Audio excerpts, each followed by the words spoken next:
Hey guys, Jay here, and today we're going to be going over 3 criminally underrated ways to make money with Amazon FBA, whether you are just getting started or you've been selling for a little while. I hope you've been doing these ways and tactics because they are so underrated and they might open up your eyes a ton, okay? So first, what I have here, 1, 2, 3, are the 3 methods. Now, I'm not going to give context when I dial into these. They are coming in a little bit, but we have a sales screenshot. I just picked any 2 random dates when it comes to selling, $1.1 million in sales. And then we have a hi Jay, $7,000 in lifetime ... So I don't want to spill the beans there, but $7,000 in something. And last, we have cash back. So this kind of, pierces your ears a little bit and tells you what it is. But we have a $54 amount that I can draw out, and I just drew out some of that money. So it was like $400 or $500, but we're going to dive into it step by step. Don't worry. All right. So the first method, first way when it comes to underrated ways of making money with Amazon is buying and selling leads. And you might be saying, well, what are we talking about, right? Because this is the business model at the end of the day. It's buying potential leads or products and selling them on Amazon, right? That is the business. It's not really an underrated way to make money. But what we're going to be talking about is an underrated way where basically nobody does it unless you've seen a video or 2 on the channel that is 10x more effective and maybe even a ton more profitable when it comes down to it, okay? So first, you're gonna find traditional OA leads, right? OA listings, I should call. One to have, good seller count, good competition, good BSR, no big sales, everything that you want in your criteria, good category, good niche. You want to look for one of those. But instead of just going to the traditional retailer, what we're going to do here is turn them into bulk opportunities, and a word that I should coin, hybrid wholesale. So the traditional way of buying an Amazon lead when it comes to OA is going to one of those big suppliers or even small, whatever it is, retailers, Walgreens, PetSmart, Zoro, and stacking coupon codes, discounts, gift cards, whatever it may be, to really try to make that product profitable, right? Now, this hybrid wholesale model, which is between the OA and wholesale side of things, which, as you guys know, wholesale is essentially building a relationship with a supplier, a big company to buy inventory in bulk, spending $3,000, $4,000, $5,000, even hundreds of thousands of dollars with that supplier on really a business-to-business kind of relationship. Well, this sweet spot in between of it, in the middle of all of it, is essentially reaching out to these smaller retailers, right? Ones that aren't the traditional OA, ones that aren't traditional wholesale, in between there, and building a mini relationship to buy these products in bulk with a semi-discount. So you're trying to kind of play it by ear, okay? So what you do is you contact the supplier, right? Literally on the contact form, the email, the phone number, on the website. It could be a mom and pop shop. It could be a little bit bigger of a mom and pop shop, but they have a good, proper website where you can contact them and essentially reach out to them, okay? And what this is gonna lead to is building a mini relationship. So, it doesn't matter how big or small the company truly is. Obviously, the smaller the better to try to build a good relationship. But sometimes you might send an email and you might get right in contact with the owner of the business, or maybe one of, there's only 3 or 4 people in the business. So now you're building a semi-relationship with people you can actually trust and have a good conversation with, and they're starting to trust you. Now, somebody asked this question before, and it's kind of like, well, why do I even have to reach out to this retailer if I could just place an order for 100 or 200 units, on their website? Well, number one, they're probably going to cancel the order, because if you spend $1,000 to a small local company, then they're probably going to think it's fraud, and then they have to protect themselves, all right? And number 2, you're not really getting into the relationship side of things because they don't know who you are. They just think you're a big buyer on their website. But the relationship matters in the end by trying to have some sort of transactional back and forth lead providing, which I've talked about in many, many videos. All right. So this, what it does for you in the business outside of OA and wholesale, it creates consistency, okay? So now you have that relationship with a small retailer. You don't need an LLC, you don't need a tax permit, don't need an EIN, any of the crazy stuff, right? But you still have a relationship with an actual company, a supplier, not just like, Walgreens or CVS where you're just buying online. And it allows you to buy at a repeatable basis, 100 units on, March 1st, 100 units on April 1st. You just consistently repeat of however many units you need on this specific listing to sell out and stay in stock for, okay? So it creates that consistency that is a little bit hard to do with regular OA leads, all right? It also opens up the leads for more, leads. So remember how I mentioned how building a relationship, why you don't want to just purchase on their website right away, even if they allow you? Well, I've had countless case scenarios, which I'm gonna show you guys in a second, of reaching out to these suppliers, small retailers, whether it's super small or mid-size, and eventually they come back to me a month later, 2 months later, 6 months later, 12 months later, and ask me what leads work for me. They might shoot me a potential lead. Obviously, I'll take the product title, pull into Amazon, see if it works. If it does, great, I'll go and sell it. If it doesn't, then we won't sell it. But it has that opportunity for a little bit of relationship leads is what I like to call it, okay? And essentially, you turn it into an MRR business. So what that means is monthly reoccurring revenue. So instead of kind of just touch and go and finding these leads and discounts and gift cards and all that stuff and trying to kind of fling this reselling business together, which is totally possible and doable, it just creates a little bit more barriers and hurdles. Well, now you just have this consistent basis where you have a good lead sheet of 5 or 6 leads or 10 or 15 leads, the more the merrier. And this one produces 1,000 a month, this one produces 2,000 a month, 1,000 a month. Of course, you have to analyze the Keepa charts and the Amazon listing to make sure that it is a quality product and inventory to purchase and to bring in for you. But it creates that consistency of every single time on the 1st of the month or the 15th of the month or whatever the day is that you're buying this reoccurring replenishing inventory from that potential supplier. So that is the number one way, all right? That is obviously massive, massive, massive when it comes and boils into it, okay? Now, let's go take it a little bit of an example here of how I want to show you this to you guys, okay? So this supplier here, weldingstore.com. What are the odds that you've heard of this supplier, weldingstore.com? I've probably pulled them up on one of the other videos. So outside of that, right, they're a very small company, maybe a little bit of mid-size, right? They have a proper website, a working website. Maybe they have 10 people working for them, maybe 5 or 8. But the price you see here that's advertised, $17.40, right? What if I told you the actual buy cost, if you built a little bit of a relationship with them comes down to 12 or 13, and this is real because I've done it, right? And I actually inquired about this lead, remember, like a year ago or so, and the buy cost came down a ton, which was astonishing, all right? Because you would think if you just search onto Google or just came about the product that there's no way it would ever be profitable and then you can go ahead and purchase it, but there's a massive opportunity with it, okay? So there's kind of a prime example when it comes to buying that opportunity and making it work profitability wise, all right? Now, the second opportunity, we have cash back on inventory purchases, okay? So when you're spending money on inventory to make it profitable, right? You're gonna buying a product, you're gonna make 30% ROI, $500 over the course of the month. This is from traditional, regular OA retailers, Walgreens, PetSmart, or all the big ones you could possibly imagine that carry this cash back. It's gonna make sense in a little bit. You're basically getting an extra bonus, an extra payout that's not included with your potential profit on that lead on top of that, all right? So let's go through it. So again, you're gonna find OA leads, regular OA leads, Vitacost, some of the bigger suppliers out there. So we're kind of taking basically a 180 method from our small retailer strategy and opportunity by really going back to regular OA leads. Walgreens, right? All the common suppliers that you probably already know of, see online, see on YouTube, or continue to start sourcing to find, all right? And what you do is you sign up for Rakuten or Top Cashback. And these two companies are the big two big companies in the cashback space where they basically pay you, right, on top of, it's just completely separate. They have no idea you're running an Amazon business. They have no idea you're involved in reselling or whatever it may be and building out this business. They're basically just crediting you as a buyer because they work with the company, the supplier, PetSmart, Walgreens, CVS, to basically give an incentive to the customers to come back and purchase. Might be 2%, might be 5%, 10%. I'm gonna show you guys an example in a second and it makes more sense. And what you do is, once you sign up with these softwares, which is free, Rakuten and Top Cashback, you turn on the cashback.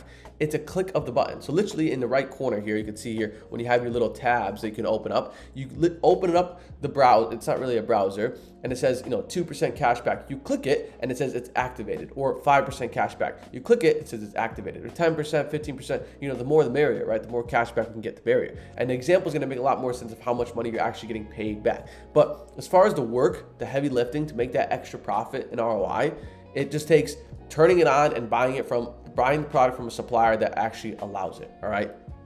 The two main requirements.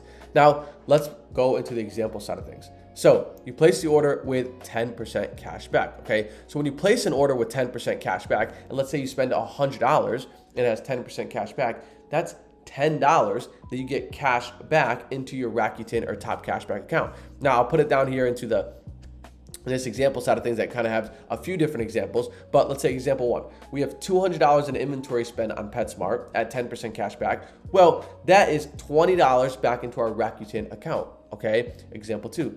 $500 in inventory spend at 2% cashback is $10 again, okay? Example 3, $100 into inventory spend and 15% cashback is $15. Now you might be saying, why would I spend $100 to get back 15? No, your $100 is going to profitable inventory that you're gonna spend on that you're going to sell these products on Amazon to hopefully make 30, 35, 40% ROI. So on top of that, you also get that $15. Now, it doesn't mean you want to bake it into your Amazon and ROI cost, but it's a good little bonus. And what happens is when it comes to getting paid out, which I'm going to go back into it, is it just goes into your Rakuten, your top cash balance, and they pay you out on a quarterly basis via PayPal or a check right to your house. Okay, we're going to touch into it. But that's some of the examples when it comes to looking at the ROIs and the amount of money that you can get cash back. So you want to confirm the cashback process, which is literally just going to Rakuten or Top Cashback inside the software and making sure that the retailer approved of it, which they pretty much always do. Top Cashback's a little bit more touchy than Rakuten, but Rakuten's like an 80 or 90% success rate. And when you ask, like, why would I even want to do this? This isn't some sort of game or some sort of like trick or hack, right? They literally invite you to turn on cashback. All you have to do is turn on the extension and you can be adding more money to your business on a monthly basis if you're buying from those suppliers, which all of the major ones do. And then you wait for your payment. You literally just wait in a check basis or a PayPal basis if you choose to do that, where you get paid out on a quarterly basis, and then you're free to use that money, as you will. I've heard stories of people paying, mortgages with cashbacks. It's ridiculous, all right? But this is what it looks like. So I took you guys into some recent payments from Rakuten, not recent, but just all-time payments from Rakuten in August of 2024. They call it a big fat check payment. So I guess that's their saying or lingo for it. $1,404, which is pretty hefty. We have May 13th, 2024, which was another one, $1,600 just about, which is also pretty hefty. And we have February of 2024, $600. As you can tell, like, I don't really have too many in 2025. They're like $200, $300 because I buy from a lot more suppliers that I could buy in bulk from that typically don't carry cash back. But you can see just off of 3 of these, it's about $3,000 in cash back. That was just extra surprise, good bonus that I got from basically doing business with profitable suppliers at profitable buy costs, which is a pretty good situation to have from. And that's where you get that number, what I pulled in at the top here, of $7,000 in cash back just from Rakuten. Okay, so obviously there's a big opportunity when it comes to Top Cashback as well. I've made some good money from them as well, but Rakuten has been my big winner. Now let's go into the next one, and this one is probably my favorite one of them all, and this comes down to credit card purchases. So as you're spending money, watch how these stack together on inventory at a profitable price, all right? And maybe you're getting some cash back because you're buying from a potential supplier that allows it. Well, you're also getting cash back from credit card points from the credit card company, okay? Let's break it down. So you want to sign up for a credit card with cash back or favorable cash back. On the business side of things, typically you can do it as well as on the personal side of things, but once you build a business out of it, you get a business credit card, right? Capital One, Chase, Amex, those are the big companies, and they typically pay you about 1 to 2% of the entire purchase that you spend, whatever the purchase may be, all right? So you want to find leads to buy them, and then you want to purchase these leads as inventories. Remember, we're looking to make 30, 35, 40% ROI plus with these leads. They don't have to be Rakuten or Top Cashback leads. It could be any type of inventory spend it may be.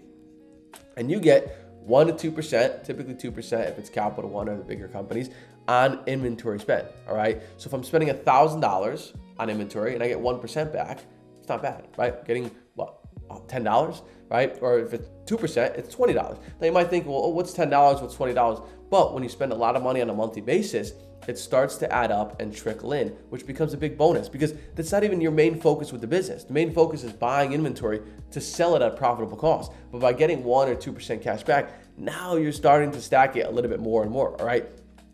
So also kind of a plus when it comes to these credit card companies is you get an intro bonus. So let's say Capital One, for example, they say spend $5,000 in the first 3 months and you'll get an intro bonus of $500, right? It sounds like a lot when you're first getting started, but it really compounds and adds up quickly when you're into the business because all of that money of $5,000, it's not going to equipment or trucks or clothing. It's going into inventory that's ideally going to bring you back $6,500 or $6,000, right? Invest $5,000, come back $6,000, right? It's kind of how the business works when it comes to an inventory business and investing money into it. So that intro bonus gets hit, then essentially you get $500 in cash back, and you also get 2% on that $5,000 that you spent into inventory, right? Which is extra, who knows, right? Not that much money, but not an incredible amount of money, but a good amount. It could be $100, $200, all right? Now, time to spend and use it. So once we get this cash back, how do we actually spend it? How do we actually use it? What does it actually look like, right? And for me, this is free flights around the world, and it could be for you too. So a lot of these companies, again, have a travel portal, have some sort of portal we can spend or use this money. You can see here that example that I pulled up in the beginning. Chase, they have an opportunity where you can actually get paid into your bank account. So literally, or redeem it for your statement, but literally get paid into your bank account, where I can pull out $54 or however much cash back I had in there. Sometimes it's $500, sometimes it's $1,000, $2,000, and you pull it out into your bank account and get paid out. Essentially like Rakuten getting paid out as a check, which is a good bonus because then you can spend it how you want, coffee, dinner, Christmas gifts, whatever it may be. So it's a good little bonus there. But I typically like to use my cash back from my credit card companies as free flights around the world. I travel very frequently with the business because, it's open on a 24/7 time clock. So I like to travel and run it from different countries and cities. So these are just some examples of, me booking flights with Capital One and these companies. Because I have all this cash back and travel points, I might as well use it. So I flew from Tokyo to Manila one way, which was a pretty cool flight. That was a few $100s, I believe it was. I don't remember the total dollar amount. Then I flew from Manila to Bangkok, again, free. This list can go on and on forever. Florence to Boston, that's a big flight, free. Boston to Lisbon, that's another big flight, free. Florence to Palermo, another big flight, free.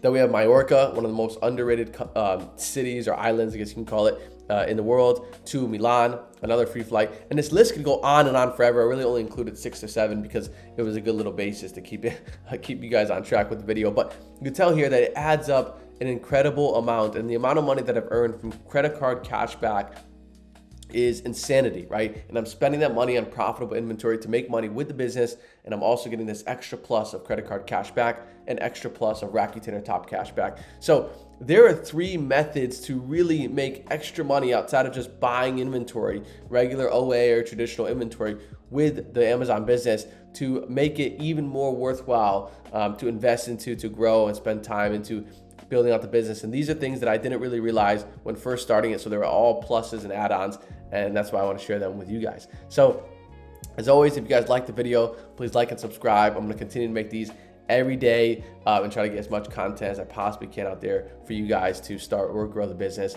to the next level. So I will see you guys in the next one.